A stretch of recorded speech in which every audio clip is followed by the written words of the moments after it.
pastors and most welcome guests. You've probably heard the expression, too soon old, too late smart, or maybe you've just heard, if I only knew then what I know now. That is more common, but in my neck of the woods, back when I was growing up, it was too soon old and too late smart. Last week, I wasn't supposed to be here. I was going to miss Nate's visit. I was going to be in Mexico. But for the third time having reservations in Mexico, I missed it. And I did it to myself. And I want to tell you what happened. We were all packed. We had the groceries in the boxes ready to be put in the van. Everything was in readiness. A friend had flown from Sacramento down to go with us to Mexico. Friday morning, I was ready. Friday afternoon, I played Mahjong. So before I went to Mahjong, I thought, you know, I need a couple curls in this wig. I went rummaging through my drawers because I haven't used the curling iron in quite a few months. I couldn't find it. And I'm rummaging through the drawers, and all of a sudden I come across this little package.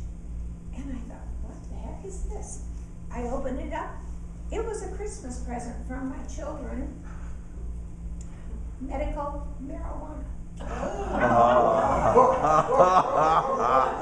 I picked out one. It was less than the size of a marshmallow. It looked like fudge on the top. It was inside a plastic container. I opened it up. It had a little brownie on the bottom and this little fudgy thing on the top. I took a bite. You know, this is really stale. And I thought, well, it's from Christmas, so it's probably, you know, stale. Now, did I throw away the other half? Oh, no. In my mouth. An hour and a half later, things were flying.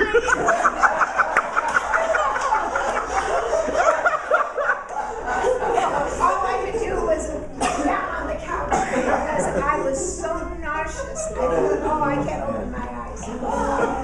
And I thought, this stuff really works. I had never in my life smoked a cigarette and never had any marijuana. So at 75, this is really a drastic.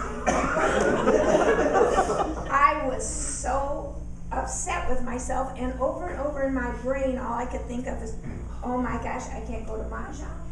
Oh my gosh, I hope I don't mess up our trip. And all I could think of is, I've done this to myself. I have done this to myself. Then I'm thinking, okay, when you're under this state, you're supposed to see colors. So I'm trying to envision the flower fields. Instead, I have Legos marching. Red, yellow, green, and all the Legos. And I thought, well, Legoland is next to the flower fields. I was so upset. Jim comes in, and I'm trying to tell him what I have done. I have to tell you what I did. He thought I was having a stroke. So he says, I'm taking you to the hospital. And I'm saying, I don't want to go. What can they do? I'm so embarrassed. He doesn't understand a thing I do. So he gets me out, puts me in the car. I sleep the whole way to the hospital. I can remember them putting me into a wheelchair. I can remember them pushing me someplace, and then they sit me down and they get me into the emergency room, and I remember nothing.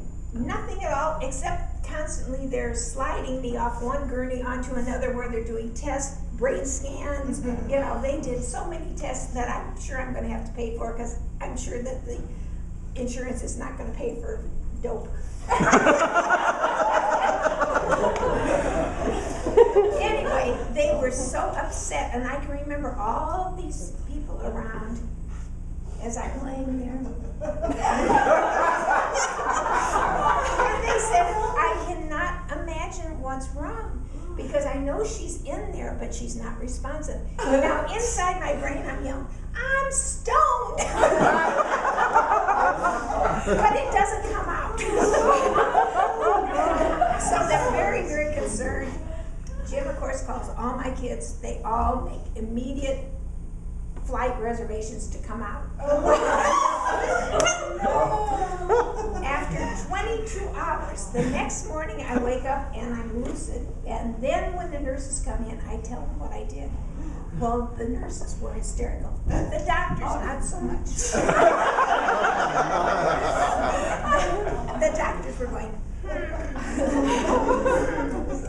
The only one that was really reasonable was my oncologist, Dr. Posado, who said, well, you know, that brings up a question.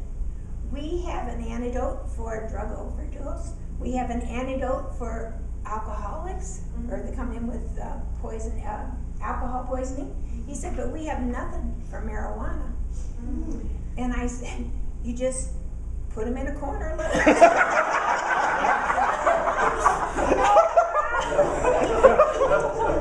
Well, when we called the children and told them, oh my gosh, it was not a pretty thing. The girls were hysterical. The boys who had done drugs in high school, you know, one was going to come out and slap me upside the head. Well, luckily for me, I took to heart last week's talk by Victoria, who's talking about brain. So from now on, I'm going to be taking a pill a day, and therefore I will not be too old and not smart. I will be old but smart.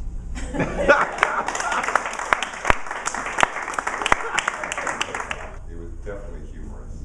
I think you got all of her attention. The purpose of her speech was to get personal, and obviously it was a very personal speech in a very humorous way. You built up the plot very well, you built up the characters very well. I think we all followed the story extremely well. And learned something too about don't start taking marijuana at age 75. Start earlier.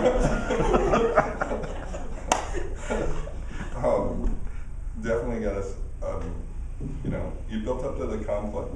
The only feedback you get is you did have Victoria's bottle here, and you didn't really, it was kind of behind you, and it could have been more presented, like I took this last week, and it could have been, and maybe actually say the real name of it, because it was kind of hidden behind you. That's probably the only little comment I could have said, you know, to get done an improvement, because it was a great prompt, but it was totally behind you. Description. It says here, how did the speaker use description in a dialogue to color the story? I think she brought a little color into Yeah. the I heard the colors. I had to read out because it was definitely very colorful what you brought.